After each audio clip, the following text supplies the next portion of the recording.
Some people will stumble or will discover their purpose when they ask themselves, what am I here on this earth for? That's a pretty lofty, high altitude inquiry. And so for others, I would coach them to ask, where do I find that I'm most energized? What excites me the most? When do I feel that I'm in the flow, right? A whole other group will come into the inquiry of purpose through the discovery of how can I best serve the situations I'm in? My point here is you can come into purpose using different pathways.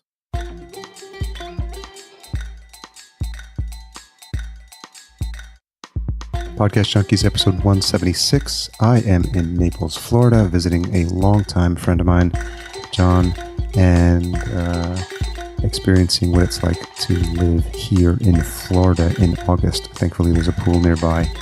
I've been on the road a bit and testing out this new mobile setup, and I'm really happy with the results so far. This week gets recorded on a ATR 2100 USB straight into the laptop. So if you missed last week, that was a conversation with Maurice Cherry, host of Revision Path, conversations with African-American graphic designers. Maurice and I have been friends for through the podcasting world years now, and it was just a matter of time before he came on the show. We started around the same time, and it's just exciting that he got to be on the show. We ran into each other. We didn't get to really talk at Podcast Movement, so that was a shame. There were so many things happening there. The week went by so fast, but I was appreciative of him sharing his show because I really think he's doing important stuff with the podcast. This week, I speak to Aviv Shahar. Aviv is the host of Create New Futures. Aviv and I have been working together on his show for the past 2 years now, and it's really an interesting take on his idea of business development and also leadership development. And he actually is an executive coach for Fortune 500 companies. And he's really doing some interesting stuff. I've been a fan of his content from day one. We talk about the themes of Aviv's show, this idea of the third Big Bang, what he calls below the line conversations. And we actually delve into the fifth dimension. You'll have to listen to hear what we're talking about there. He talks about what he calls the architecture of learning, and he describes the three-legged journey into mastery. I also poke and probe as I normally do, and I get to understand who are the people that Aviv considers his mentors, the story of how he became a pilot in the Israeli army, and how the podcast has helped Aviv over the past few years improve both as a podcast host and as a conversationalist. So, as always, full show notes available at podcastjunkies.com/176. This episode is brought to you by Fullcast. Fullcast is my production company. We help thought leaders amplify their authority and expand their reach through the power of podcasting. So if you or your business has a need for podcast production, whether from a launch perspective or from a coaching perspective, then definitely reach out to me. You can send an email to harry@podcastjunkies.com with any questions, and we'll be more than happy to help you. So stay tuned to the end of the episode. Regular listeners will know that that's where we place the retention hashtag to see who's been listening and who's a super fan of the show. And that's going to be at the end of the episode. But for now, stay tuned here for my conversation with the always interesting Aviv Shahar. So Aviv Shahar, host of Create New Futures, thank you for joining us on Podcast Junkies. Pleased to be here. Great to be with you. So Aviv, this is something new for Podcast Junkies because regular listeners will know that I have a company called Fullcast. You are the first client that I've worked with that's actually on the show. You would think there would be a lot of synergies in the past, but I think it was a function of you asking and me wondering why I've waited so long. Yeah, exactly. And so I've been a fan of your show from the help we're providing, and I've found a lot of very good wisdom in your solo episodes. So for the benefit of the listener, do you want to talk about the format you decided to go with when you launched? Sure. I thought you were actually going to ask me first, why am I doing a podcast since I have a thriving consulting practice? Why on earth launch a podcast show? We'll get to that. So the format we are following is one where we alternate, and there are conversations. I engage clients, thought leaders, interesting people who demonstrate success in their space. And we alternate these with solo episodes where I share some of my thoughts and IP and the wisdom that I want to bring to the world. So that's a bit of how we have landed in terms of the format. Do you have a reaction from friends when you toss around terms like thought leader and IP? I know I know in circles that we run in, it's very common, but occasionally I'll get a roll of the eyes from someone who's just like, that's a lot of jargon. Intellectual property is an important element of many businesses. Certainly the large companies that I help, they have their intellectual property. And I had to become acutely aware that I bring to the table my intellectual property. And when I sign on those projects with them to make sure that I retain my IP, my intellectual property. So I'm attuned to that. Thought leadership is an important construct in many other senses. People have said to me that I am a category of one. Some people said to me that I am the best kept secret west of the Mississippi, which partly is what led to my book, writing my book, Create New Futures. So, it goes with the territory and with the space that I operate in. To be explicit, what I meant by category of one. So in the work that I do, I bring to the table 3 value propositions packaged inside a 4th value proposition. Okay, so I'm your strategy and innovation expert. So people will call me to help shape the strategy and innovation process. I have deep roots and background in organizational health, organizational effectiveness, and how do you help leadership teams function at the highest possible level. So that's value proposition number 2. And I'm also your trusted advisor, CEO, trusted advisor, and executive coach. And I package these 3 inside a 4th value proposition, which is that I design and choreograph and deliver transformational experiences. So I'm happy for you to take me to task and challenge me on any of those words. They are not jargonian, so to speak, if there is such a word. They actually have a deep meaning and context inside my work.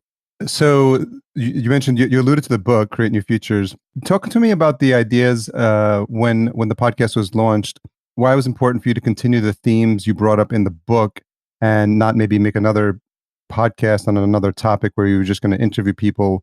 Why it was important for you to continue that branding of Create New Futures? Right. So there is a personal answer and there is a metaphysical answer. We want both. You want both. Okay. So I'll give you first. Yeah.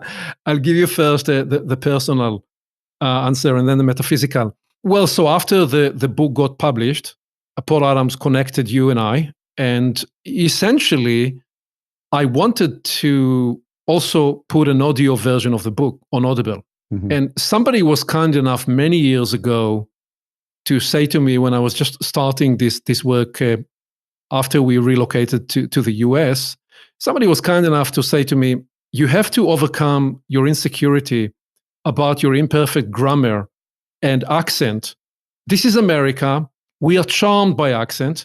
And if you have an accent, apart from the fact that everybody has an accent, if you have an accent, we believe you know something that we don't. Whether that was true or not, it was the exact encouragement I needed years ago. In many ways, deciding to record Create New Futures with my own voice, with your help, you professionalized the recording. Essentially, the natural next step was to bring more of my voice, not in the written format, but also in the speaking voice. And I've always had the idea that one day I'll have a radio show. These days we call them podcast. There you go. And it was your fault because you said, look, it's easy. I'll show you how to do it. I'm going to hold you in the hand through the earlier steps. So the rest is history. We've been doing this now for a year and a half or so. So it's been fun. That's the personal reason. Yeah, it's a personal. Yeah, we need the metaphysical. Well, the short version of the metaphysical answer is that I believe we are now experiencing the acceleration of the 3rd Big Bang. And I wanted to make my contribution And this is one way to make the contribution. So now I need to obviously explain what I just said. The first Big Bang is the original Big Bang, is the manifestation of the material universe, where the release of extraordinary energy potential unleashed and liberated, if you like, the material and the physical and the energy universe. The second Big Bang, millions of years later, is the appearance of organic life. Okay, and the appearance of all forms of life, especially when you think about it in terms of all forms of flora, fauna, and the crowning achievement of organic life, which is human life. And the third Big Bang, the third explosion, is the evolution of consciousness. If you ask yourself, so, okay, what is the power or the currency that propels each of those three major explosions and evolutionary traces? You could say the first original Big Bang is propelled by energy, by pure power, by dark energy. We now know that dark energy is about 3/4 of the universe and is what propels not only the expansion of the universe, but the acceleration of the expansion of the universe. Then you come to think about, so what is the propelling power of the second Big Bang, the explosion of life and all forms of life? And it's the impulse of life, it's the procreative impulse. In short, sex.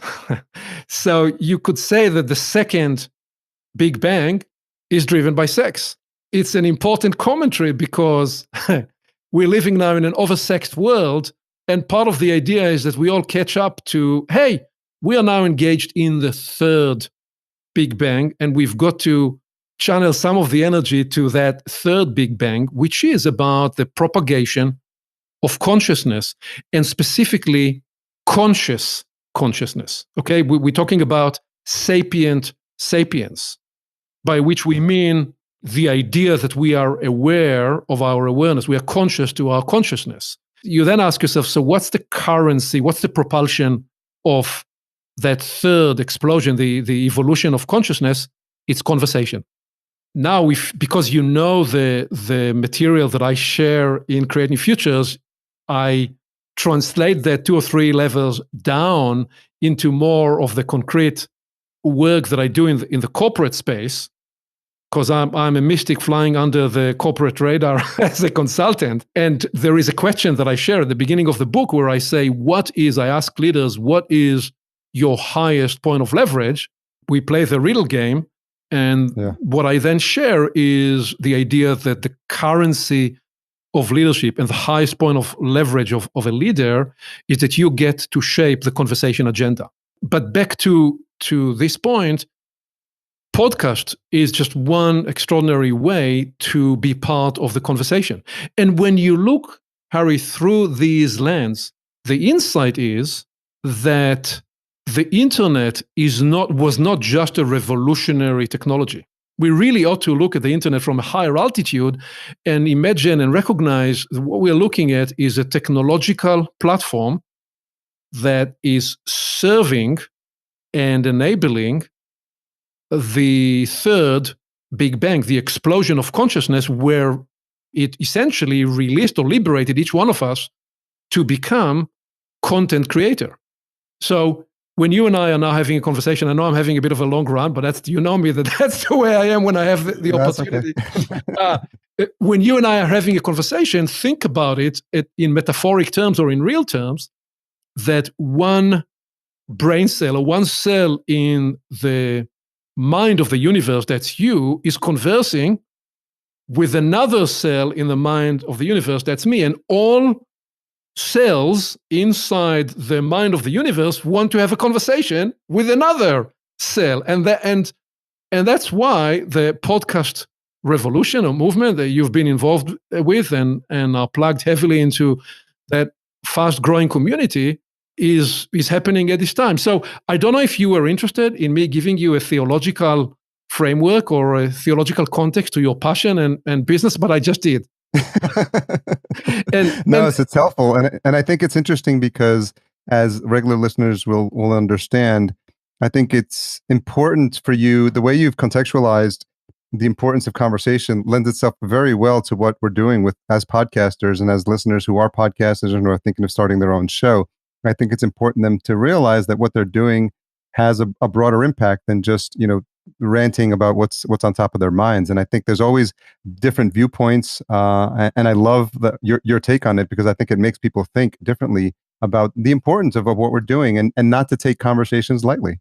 Well, exactly. So there is one caveat to what I'm saying, which is that is true. In other words, we do add and augment and join the co-creative act of that third Big Bang when our conversations are meaningful. When we have what I call at least conversation level 3 and or level 4. This is a setup question, because you're supposed to ask me what is conversation level 3 and level 4.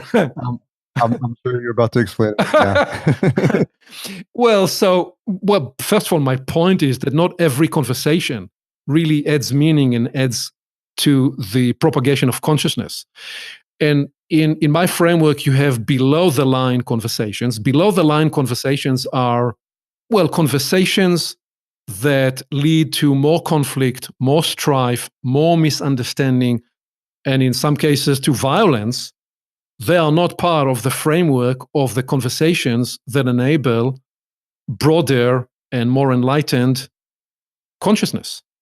So now we're looking at above the line, and I generally look at 4 categories. I think the first, what I call level 1, are conversations where essentially we exchange data, reference points. But the problem there is that a lot of people exchange data and then they do nothing with that data.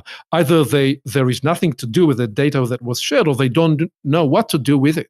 And which is why I propose that we ought to be looking as the floor of our dialogues to at least aim to conversation level 2. And conversation level 2 is no longer just an exchange of data, it's an exchange of knowledge.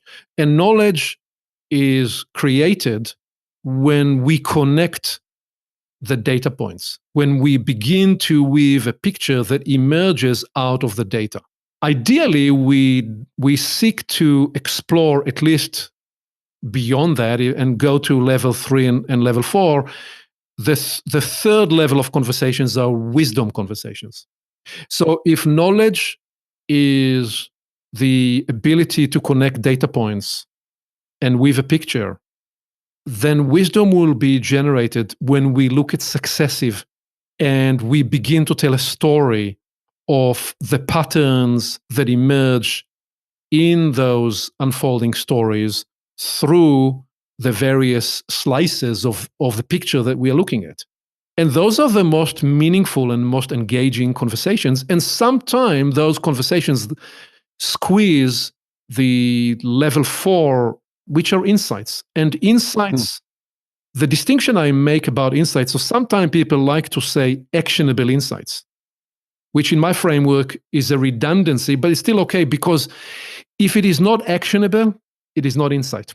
The idea of the word insight, in the way I use it in my work, is that if we captured an insight, if we were able to reflect on something that happened to you, to me, and we were able to distill learning because we practiced the discipline of debrief, the discipline I was trained into and was drilled into me in my Air Force years and practice, then the whole point of harvesting learning and or distilling the insight from the patterns that we discovered is that we are then able to immediately implement a new action, a new movement as a result. So when we are able to create conversations that enable us and people that engage with us, create knowledge, co-create and liberate wisdom, and unleash insights, we are contributing to the propagation of consciousness, and we are participants in the third Big Bang. Is there a fifth? Yes. The fifth is not so much a fifth level, but it's the fifth dimension. The fifth dimension is how I define intelligence. So intelligence is the velocity of the metabolic process that enables you to convert data into knowledge, knowledge into wisdom, and wisdom into insight. To the degree that we are increasing our intelligence, we go through this cycle faster, more complete, and we make sure that we include the implementation phase of the insight and the learning that comes out of that. So intelligence is the capacity to turn data into knowledge, knowledge into wisdom, and wisdom into insights that are then actionable, actioned, and produce results. Yeah, this is great because I think what it does is it gives people a framework and allows them to think about the types of conversations they have on a regular basis and where in this scale they land. And I love the fact that it's an ascension ladder as well, because you can look to improve if you're only having conversations that are at the level of knowledge. If you want to continue to get better, and I look at myself as an example, I want to be a better interviewer. I want to have better conversations with people. So I'm trying to move from wisdom into insights and into that 5D level, which sounds like really where the ultimate goal. Indeed. And a huge big part of my work, I have discovered, is actually creating frameworks. In Create New Futures, I share many frameworks, and I specifically make the point that as a consultant, as a coach, as a trusted advisor, what I have found to be very powerful is how I am able to bring frameworks into the conversation that essentially accelerate that convergence. So I use frameworks to make us more intelligent in our dialogues. If you said to me, so what does it look like in real life? It has two different expressions. One expression in the work I do with teams when I'm, say, on the ground with a senior executive team, and we are in the 2-3 day strategy or innovation workshop. So there is a whole set of frameworks that we implement in the moment and also are built in the design of the workshop, such as the 3 horizons and variety of other frameworks. The way it manifests in a more spontaneous, emergent way in my trusted advisory one-on-one work with CEOs and senior executives is, so here is a typical coaching, trusted advisory conversation. We will get on the phone or on the Skype or on Zoom or any other tool we use, or Squadcast. Shout out to the tool we're using today. I will often say, so what's top of mind? What's on today? And there may be 5 or even 10 minutes of download of variety of things. And I have practiced the capacity of listening to such a download at a multiple altitudes.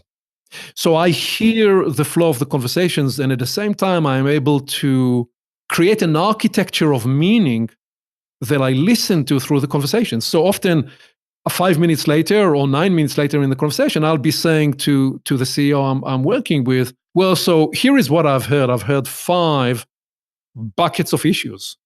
And I'll name each of the 5, and I'll delineate the 2 or 3 subtopics in each of the 5, and I'll then come back and say, so where in which of the 5 do you have the highest energy at the moment? And that way we navigate the conversation. So if you try to imagine that process, I bring back to the client heightened awareness or consciousness about the consciousness he just shared with, or she just shared with me. And that way we elevate the perspective, the precision, the focus, the clarity of that conversation. You just changed the angle of the screen because you were right. You really look like, for a minute, you look like you were the basket of creation, the core of creation. You were right in the middle of the rays on your face. I thought that was engineered. Yeah, very impressive. Yeah, for the benefit of the listener, it's I happened to have moved the curtain from my window, so I get these angelic rays of light shining down on my face as Aviv is talking about these really, really evolutionary concepts. So it's very apropos. When did you start to have, is it a collection of teachers? I'm always curious about the origin story. Like, when do these ideas, come to mind and you realize that this was something that was going to be part of your life's work? every question in every interview and in every conversation is what I call a crossroad moment. You now frame the question, and I'm stealing a minute to think, where do because I could choose to tell the story from 5 different departure points. Mm-hmm. And one way is to tell the story, trace it back to my upbringing. And really the fact that if you said to me, what is the first dominant ethos or influence that shaped who you are, and why you bring that somewhat philosophical, somewhat spiritual, somewhat developmental bent to your work, I'd say it goes right back to childhood. You got to consider the following fact. My parents, especially my father, is the generation that escaped Europe during the Second World War. So my father's parents and 3 of his brothers and sisters were murdered in Auschwitz. Wow. So he is showing up in Israel as a young man. And what do, this generation? They have seen the horrors that beyond anything else that can be compared to. So they now need to regenerate a reason for living, and recreate and regenerate hope. Because now that they have survived, it's no longer sufficient to just go on surviving, to just go on living. So he was part of that societal section in the Israeli society in the founding of the nation, 48 and beyond, 1948 and beyond, that essentially looked to build a new society, build a new community, ultimately at the highest level, build a new man. And that was partly the belief and the passion that brought to life the kibbutzim movement. I was born and raised in a kibbutz. And you can't say that it was a commune and hope that an American audience will understand what that means, because that sounds awful. But what it actually was an industrial, agricultural, thriving community that was essentially central to the founding of Israel, because they built those kibbutzim, for plural, all around the country, all around the borders of the country, and they were driven by passion. And so that is the context, the societal, the background, the context I was born into, including the fact that I was tremendous amount of freedom in the outdoors. So it was in the ether, it was in the air for me to look to find. I'd say that's influence 1. Mm-hmm. And the second influence is that when I was 8, I was diagnosed with not a very severe, but a mild heart condition. And the family doctor asked me to said I should go and see a specialist. And I remember with my father going to see the specialist. And as we concluded that visit, he essentially communicated to my father, that was before doctors knew they needed to actually create rapport with children, that what he said I perceived in the child mind as a death verdict. He essentially said that I shouldn't exert myself, when this was the time, as an 8-year-old, all I cared for was running outside, playing soccer, and swimming. Mm-hmm. And I remember the bus ride back home, and I turned to my father and I said, that's not going to be. I'm going to run free. And the rest is history, but I believe I healed my condition by pushing my own envelope. And I don't think I was clearly not conscious to it at the time, but my search and inquiry into that sense of beyondness and the discovery of the human potential, and what is it that's latent in the power of the mind and the creative power of us as human beings, all that can be traced to those early formative experiences, those 2 key influencers earlier in life. Did you notice that the way you handled the news and your reaction to that was markedly different than your friends who did not receive news like that and lived life, what was perceived to be a normal life at the time? I don't know that I was conscious to it at the time. I do know that what I physically and energetically experienced was when I turned to my father and said this, what I just told you that I said to him, I felt a welling up in my chest. This is a unique, profound, energetic experience that I'll come to experience again later in life, that I have later, years later, when I started to do the work I was to do later, codified under the name, or with the name, the spirit of defiance. I believe the spirit of defiance was born in that early formative experience. Hmm. And I've had later moments in life where I was faced with tremendous challenge, tremendous opposition, tremendous difficulty, and I felt that same spirit of defiance rising and essentially powering me through enormous obstacles. It's interesting because once you have that feeling, if it's subsequently activated again, you immediately recognize it for what it is, as opposed to not understanding like what's happening in the moment. That is correct.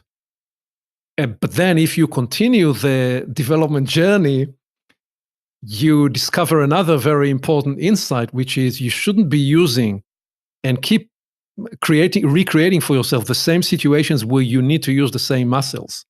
So I have discovered, I've written and talked about it in one of the recent Create New Futures episode, that I've discovered at somewhere midpoint of my life, that I tended to recreate scenarios where my back was to the wall. And I specifically say that even though during those times, I didn't feel that I created it, the circumstances around me conspired to create that challenging, sometimes desperate scenario. I say I created, to frame specific language where I take responsibility to my experiences, including to those experiences that at that time did not appear to be of my own creation, because what I wanted to do was to transform and release, I'm going to use a specific term here, the karmic pattern. What I have discovered in my observation of life and with the people that I've worked with, we often, category one would be people that never actually learn from their experiences, and therefore they, if you like, bang their head straight in the wall time and again in the same way. Category two, they do learn from their experience, so the circumstances change, but the karmic pattern repeat itself. So in my case, put yourself in a very difficult situation, and that will unleash for you tremendous creativity and innovation. It'll be wonderful because you will completely reinvent yourself. Hallelujah, great. And my development project and tasking to myself in the mid and late 40s was, okay, nice, you've proven to yourself that you can do it. Can you now create for yourself a developmental journey where you will release that karmic pattern? And instead of needing to create scarcity to unleash creativity and innovation, can you unleash the next wave of creativity and innovation from a place of abundance? Not needing to be desperate, but actually from a place where you have the walkaway power. You can say, no, I don't want to do that.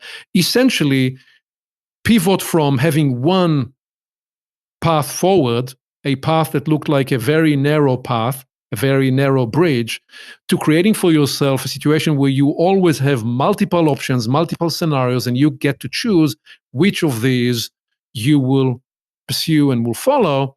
And by doing so, you will release the legacy karmic pattern. That's a development that, unless you're very conscious and deliberate and wanting to pursue, and you're not likely to be asking yourself that question. But then the project of my entire adult life has been the developmental journey. What are the mechanics of that journey? And then as soon as I was able, how can I help facilitate that same journey to individuals, to leaders, to CEOs, to teams. And in the business context, how can we help companies accelerate their development in both the strategic, the innovation sense, and at the same time as human beings that are seeking to operate at a higher level of functionality? When you say that we should be asking ourselves that question, or not aware that we should be asking ourselves the question, is it simply a matter of, am I coming from a place of abundance or a place of scarcity? So yes and yes and yes. Because you can come into this inquiry through different pathways. I'll answer first a different question and then answer that question. There was a long period of time when I worked with senior leaders and with teams, and my work was at that time focused on leadership development and top talent. And there was a piece in that work where individuals in the group, in the team, would be led into the discovery of their core passion and their passionate purpose. And one of the discoveries of that period of work on my journey was that different people need different pathways into the discovery of purpose. I'll give you an example to make it concrete. Some people will stumble or will discover their purpose when they ask themselves, what am I here on this earth for? That's a pretty lofty, high altitude inquiry. And so for others, I would coach them to ask, where do I find that I'm most energized? What excites me the most? When do I feel that I'm in the flow, right?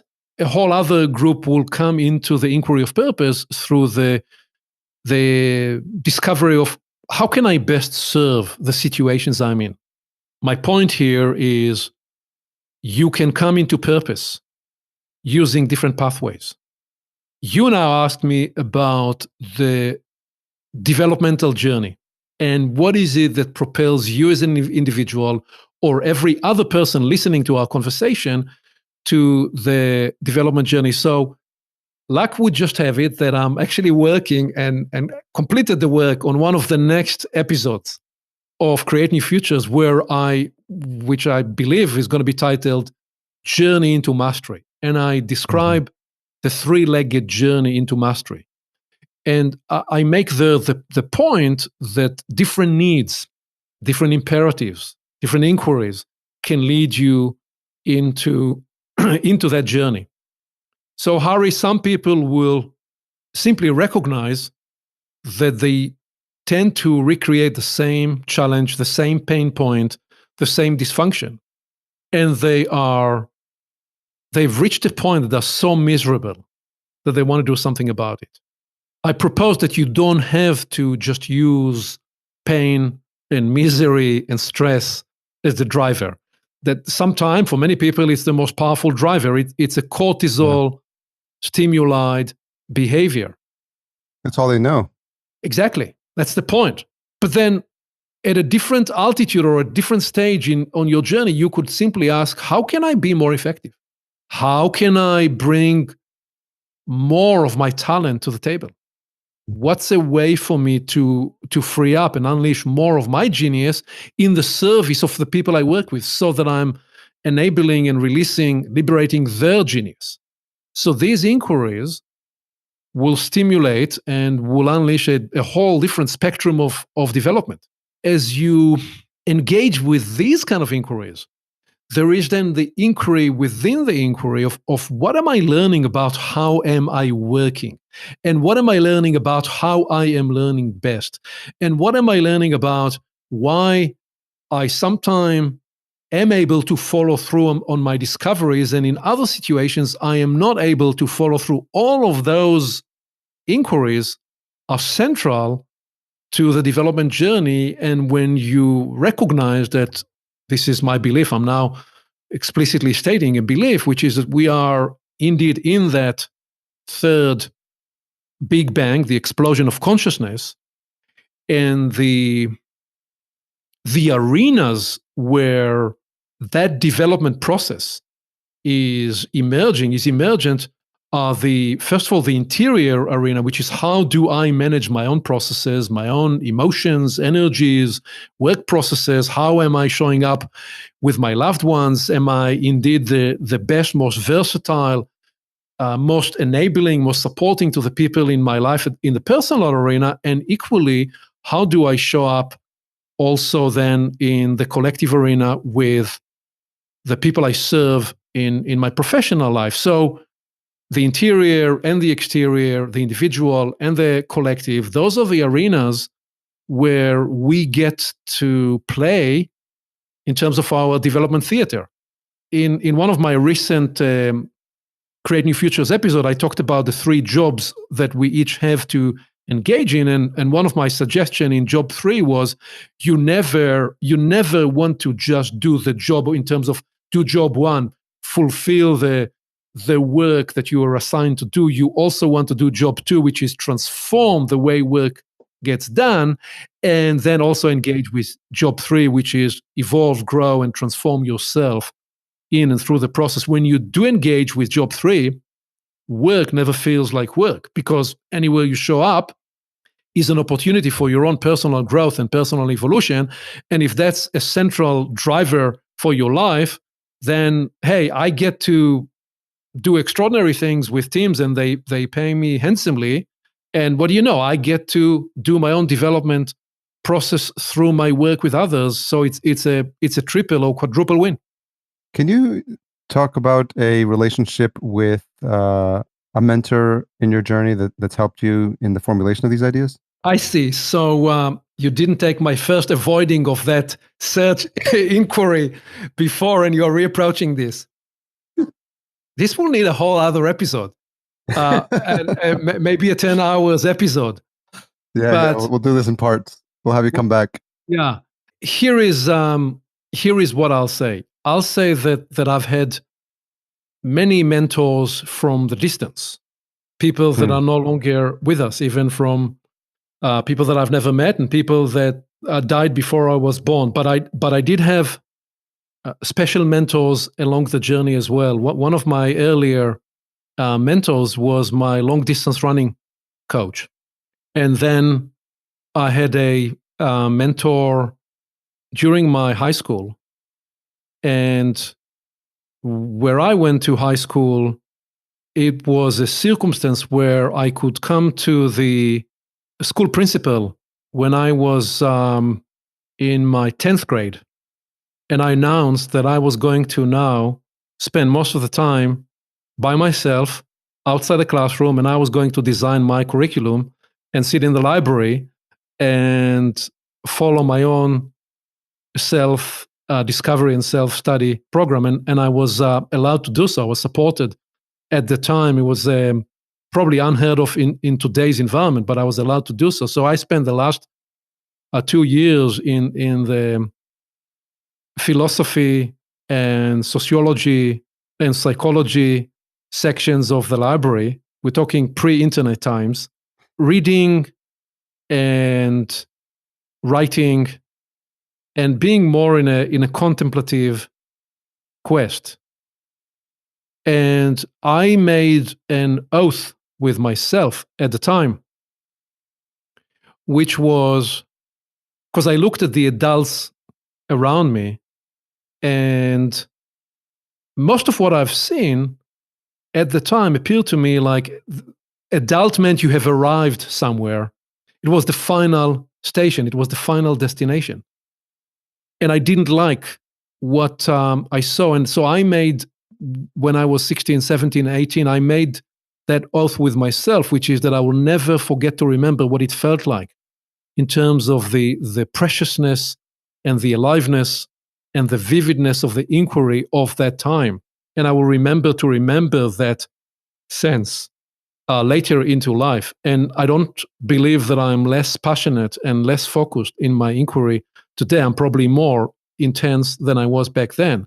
So in that sense, I delivered on my oath. And then when I went to the Air Force, because in Israel you had mandatory service, I have always known that my path will have to converge with some other kind of quest.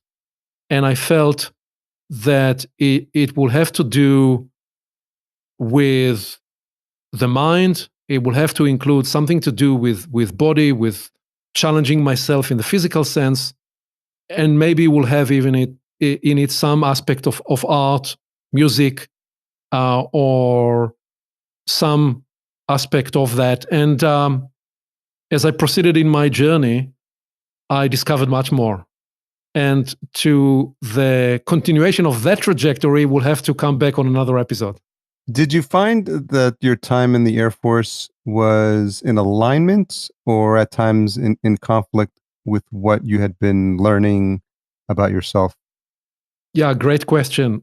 The simple and honest and transparent truth is that I've had two lives in me at the same time. One life that was absolutely exhilarated by the discovery of flight. I never thought I'd become a pilot, was never part of my agenda. And I frankly thought they will kick me out of that course a few weeks in because they will discover that I'm not a natural pilot, which I was not. But one thing led to another, and they kept me in the program. And so part of me was discovering the beauty, the majestic beauty of flight, the power that was unleashed when you were flying a very fast machine, very expensive machine. And then there was another life in me that was questing for something else, was questing for meaning, was questing for purpose, was questing to understand why we humans are here on Earth, why at the time life appeared to be so confusing. And there was probably a very deep cry in me to express and find that path.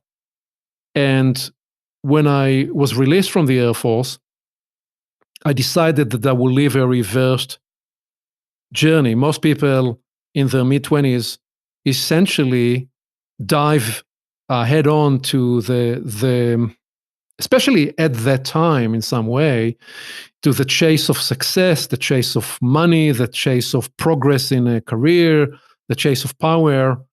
And I follow on to the oath I made earlier. I asked these other questions. And I have determined, and I promised to my wife, that if I can answer the question of purpose, then the material question will answer itself later. It was a huge leap of faith, luck or judgment or perhaps divine intervention. It did work for me. So here we are on the other side of that journey.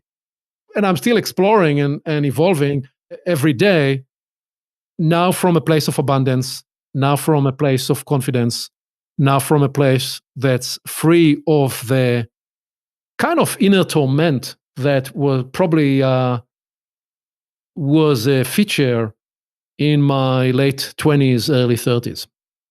Lots of different directions we can go from here.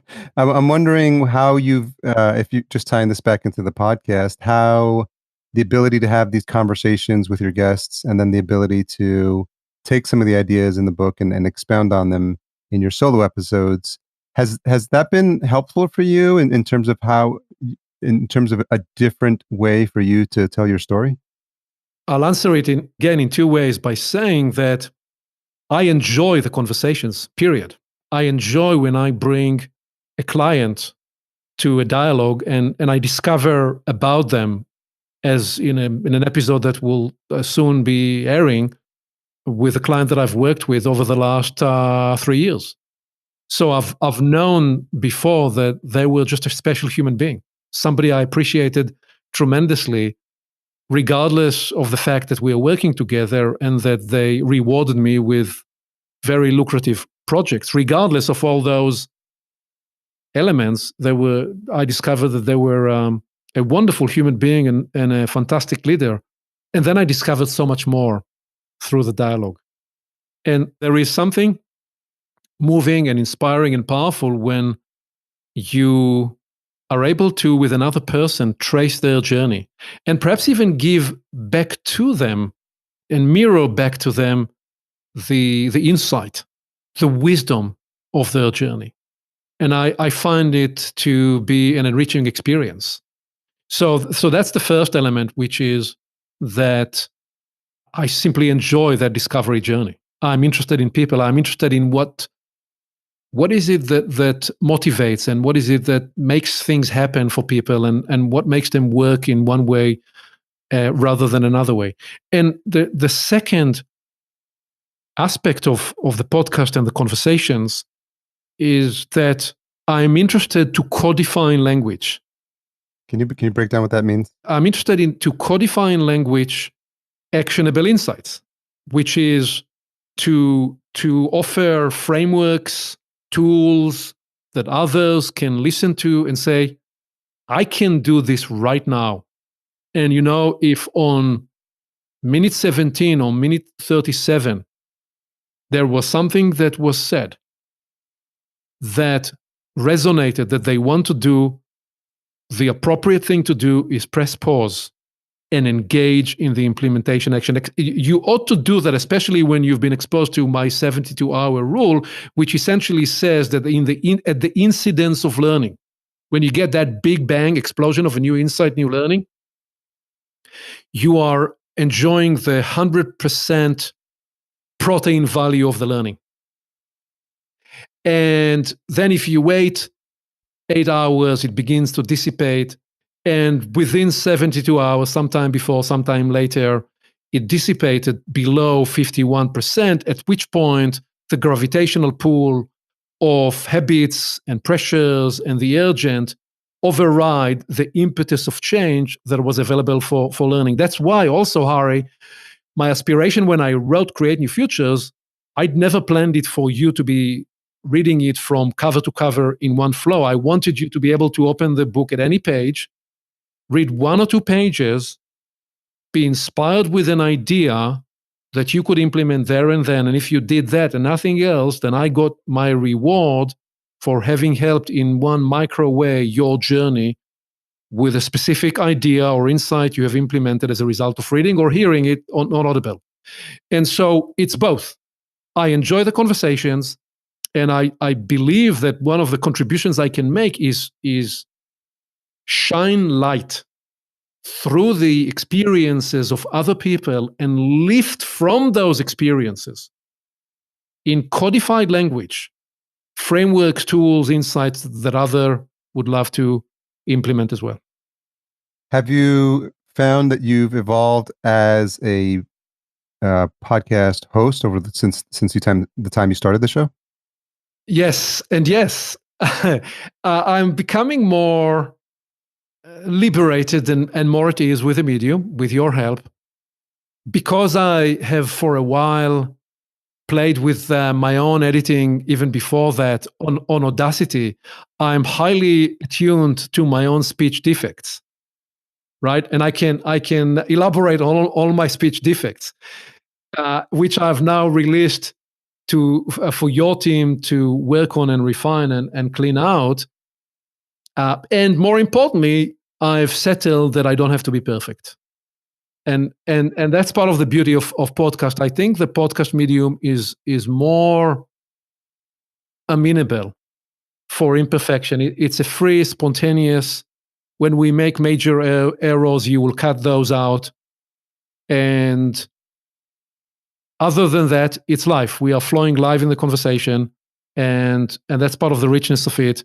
And if you didn't want to spend all that time with us, that's all right. And if you decided to press pause and come back to it later, that's all right too. So I think I continue to discover the freedom of the medium. And in terms of how do I choreograph the flow of the conversation, this is something that I've always been interested in. I do think that when you're interviewing, you're essentially choreographing or composing a piece of music. Mm. So like, for example, my interview episodes often begin with, I'll ask people, what are you working on right now? It's very deliberate because I want to engage with the currency of a person's work today. And only later will I trace back to childhood, upbringing, how did you learn and evolve through your career? Why do I do that? Because I want to first bring into the dialogue the energy of the here and now. What's most fresh and the latest for them. And there is also that observation that I reflected on in Create New Futures, which is if you look at how the medium of movies evolved, the same happened there. Back in the 70s, in the 80s, most movies followed a chronological storyline. And then all of a sudden, they started to play with this going back and forth, the timeline. So you'd have the murder like in the first 20 seconds of the movie. And then for the rest of the movie, we are playing back and forth on the timeline. And we, in essence, create something which is much more of an interesting story.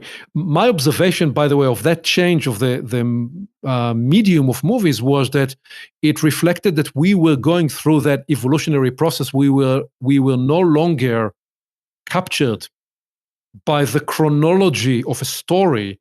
We were able to process through a story at multiple times, at multiple altitudes, at multiple traces, and we were becoming a lot more co-creative in telling the story and in making the story as we unfold the story, and that was how it expressed itself through the movie industry.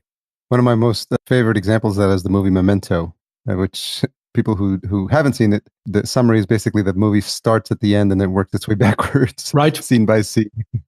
Right. So I always like to tell people I like to watch movies that make my head hurt. And I think it just challenges me more. Or when I watch a movie and then I immediately Google what was blank movie about, because there's some of these movies that I know that there's something else going on, and I love a movie that just works on multiple levels, and I think that's just a quirk in my personality. I love to be challenged when I watch movies as well. Well, I think you are by nature curious, and I think you are, the way I've experienced you in our dialogues, you like to be concurrently exploring different spaces, different mediums, and different trajectories and storylines. And what that makes is for a richer convergence points in your commentary and in what you're able to do, because you're able to cross-fertilize metaphors, insights from different converging spaces. So a couple, we're close to the hour, and I know we could definitely go longer, but I like to keep them about that time. I think it's a good consumable chunk, but I get the sense that we've got some stuff that we've just scratched the surface of. So there's definitely an opportunity for a future conversation. I have a couple of questions that I ask at the end of each. The first one is, what's something you've changed your mind about recently? Well, as you'll imagine, I'll answer that in two ways. Of course, I think the listener knows by now to expect that as the response. My first answer is that, so what did I change my mind? That I don't so much go through life making or changing my mind about things. I prefer to go through life with inquiries. I explore the process of life. I explore the process of growth. I explore the process of development. I explore the meaning and the purpose of why we're here. I explore spirituality. I explore how do we produce results. So I prefer to show up with set of questions rather than with set of opinions that I've made my mind about. And specifically because in my framework, the mind is a portal.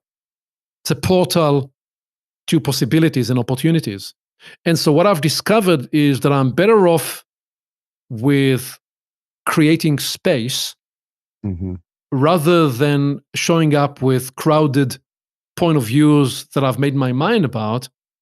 And only when there is a concrete need that I need to solve to, or a problem that I need to address, will I then look to respond. And when I'm faced with a challenge or an opportunity, unless it is an emergency situation that necessitates an immediate reaction response, I will often first ask a question, which is, what is the best way to approach a problem like this?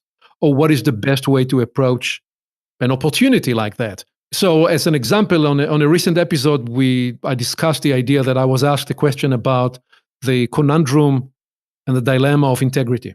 And somebody was asking a question about a situation in which they felt that they needed to choose how to react and that they did not want to compromise their integrity. And so my response was, well, let's think about integrity and even broader way, what is integrity? And I then framed the 5 levels of integrity. And because the important was to make the distinction of being true to your word is one level of integrity, but being true to your potential and being true to the need of the situation, each of those represent different level of integrity. In many situations, I propose that integrity for you or for me would be negotiating the different lines of integrity situationally.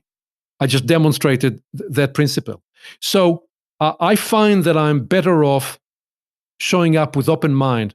That said, I owe you, at least in my second answer, the following, which is, I think I expanded my mind a lot. I don't know if I changed my mind. I expanded my mind. So 15 years ago, when I used to run one large corporate project, strategic project, I felt that it was all consuming. And then a few years later, I discovered that I could do 2 projects concurrently. I'm now engaged with 7 complex, large-scale projects that not only expanded my mind, that literally blown my mind to pieces. Even 5 years ago, I could not envision being able to do this capacity-wise. So I suppose in that sense, I've changed my mind because I've blown it to pieces. You've literally changed it, yeah. And reconfigured it. But my main message there is I think we are better off. I know we are better off showing up open-minded. I try to be open-minded and discover how I need to be in the situation I'm in, rather than needing to make up my mind and then change it. I really like that approach. I like this idea of asking yourself, what's the best way to approach a problem like this? Because I think just the thought, the energy of asking that type of question, and people already know how woo-woo I am on this podcast, so they're not going to be surprised. But I think it just opens up to the universe that you're willing and able to receive an answer that may be something you hadn't thought about previously. Well, and to double down on what you said there, a good 80 or 90, in some cases 99%, but whatever the case is individually, it would be different. A good majority of the issues we each grapple with are what I would often categorize as second or third principal issues. And like, how should I respond in a situation? Mm-hmm. It's a second principal issue. The first principal issue is, what is an effective way to respond to challenge? Or what would be an effective way to address the issue of integrity? Or another episode we recently recorded and published was around what we called the measures of a life well lived. Well, I was asked the question, how do I feel about my journey to this point? And I said, I don't even know how to answer that question before I answer another question, which is a first principle framing, which is, what are the measures of a life well lived? So once I was able to articulate that for myself, it is easier for me to find how I choose to respond to that. You're absolutely right. I go through life attempting to framework my way through it. And it may sound to somebody listening, gee, he's living such a complex life. It's actually the other way around. I live a much simpler life, because the clearer you become about the first principle issues of life and humanity and morality and ethics and principles and relationship and challenge and conflict, the clearer you are about those in the first principle dimensions of them, the easier it becomes to address them situationally per the need. I think you may have caused me to adjust my final round questions. I think I'm going to reframe it as, what have you expanded your mind about recently? Great. Do you use that going forward, then you'll get full credit for that. And that will be a gratifying thing, because so one of the measures of a life that I alluded to in that was, I think I framed it at the time as measure 5, was the contribution pivot, which is the conviction, the desire to be able to contribute to any situation. So when you show up in a room, do you experience the room? Will people around experience the room brighter because you came in? Maybe in one situation, I was only able to move the chair a little bit so the room is tidier. Maybe that's all the contribution I could make, but perhaps I could engage in the conversation. Similarly, if I was able to contribute a refinement of one of your traditional questions, then I made you and your next episodes just a 1% better. That made my day. It's going to have a ripple effect in future conversations. Wonderful. I think that's a nice bow. I think you were going to ask me a second. You're going to ask me a second closing question. What was that? It's interesting because sometimes I debate because it feels like we just had a really nice closure on this topic. But the second question is, what's the most misunderstood thing about you? 25 years ago, I met somebody and interacted and had this conversation. And he was at the time extremely successful. He had his own TV show, a syndicated fishing show. I lost contact. I don't know if he is still in that space. And I asked him what was his secret for success. And the essence of his answer was, I have always done what I've loved to do. And I've always done what I did well. And then 15 or 20 years later, I turn around and I discover that I was a great success. But in actuality, I've always done the same. And as I did what I did, I refined my skill and refined my mastery. And in some ways, that could also be said now about me in my space.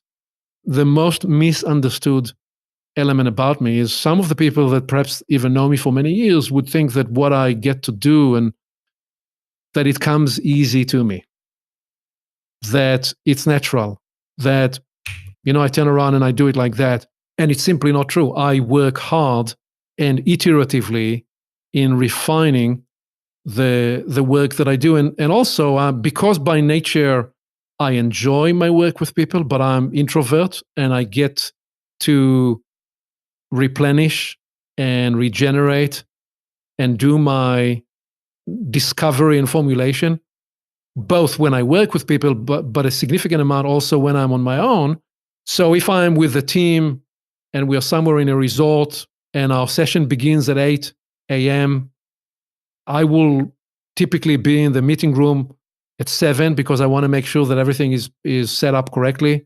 And that means I need to get up probably at 5 a.m. because I need a good 90 minutes to get in the zone to be able to do the work I need to do with that team, so that in the end of the 2.5 days, somebody turns around and says, we probably been able to generate agreements and decisions that otherwise would take us 6 weeks or 6 months in the last 2.5 days. And the reason we were able to do so was because of the intentional and purposeful space you have held for us. End of quote, just from an event a month ago. And so I work hard to make sure that I don't dilute the quality, that I'm present, and that I never fly on autopilot. And that requires tremendous amount of work. So perhaps the misunderstood element is how much work goes into the work that I do. As expected, another fantastic answer. So thank you for the bit of the prodding to get that one out of me as well. So that's I appreciate that. I'm really honored that we had this conversation. It's been really enjoyable working with you for these past, must have been probably 1.5 2 years now. And I've learned a lot along the way. Through the process of listening to your episodes. I've appreciated our previous conversations and our friendship, and I think I can expect just good things for both of us going forward. So I thank you for taking the time. Well, before you stop the recording, I should probably say that my guess is I have been your most difficult client. No, actually not by a long shot. And what I've enjoyed about your hand-holding and your service is, first of all, your kindness and who you are as a human being. And you have taken me step by step through the process. So it's been fun, and I anticipate and am looking forward to the journey ahead. Likewise. So where's the best place for folks to track you down and get a hold of the show? Create New Futures is the name of the book. They can find it on Amazon. Create New Futures is the name of the podcast show. They can find it everywhere that you propagate it, and certainly on my site, avivconsulting.com. They can also find me on LinkedIn and on Twitter by the same name, Aviv Consulting. and looking forward to reaching out and being in conversation with more of your followers, people that are fans of your show. Thanks again for the time. Have a fantastic day. Thank you. So thanks again to Aviv for sharing his wisdom on this show. I think there's a lot of nuggets in there that you would appreciate. I hope you were listening very closely because he's a very smart guy, and I love the way he presents ideas. He does it in a way that's very approachable and in a way that makes you feel like you're really learning some information presented in a new and interesting way, which I really find fascinating. So again, full show notes, our summary, our timestamps, our tweetables from the show, podcastjunkies.com/176. Intro and outro music composed by Cedar and Soil. Check out his fantastic productions at cedarsoil.com. Tune in next week for my conversation with Craig Price, host of Reality Check. And don't forget to sign up to our newsletter, podcastjunkies.com/8tools, spelled with the number or the letter 8 tools, to receive our weekly updates whenever an episode is available for you to check out. Make sure you do that if you haven't done so already. The other call to action that I'd like to throw in there every now and then is for you to tell one person about the show. It's something that's going to be hard for me to measure quantitatively, obviously, but if you do that, it'll mean a lot to me. Tell one new person this week about this fantastic show that interviews amazing podcasters like the one you heard today. If you made it this far, it's no doubt your eager anticipation of our retention hashtag. This week, it's going to be Aviv 5D in honor of his mention and discussion about the fifth dimension. So Aviv, AVIV, 5, and then letter D, and then tag him at Aviv Shahar and us at podcast_junkies. Thanks for all you do to support the show. I'm truly appreciative day in and day out. Have a fantastic day.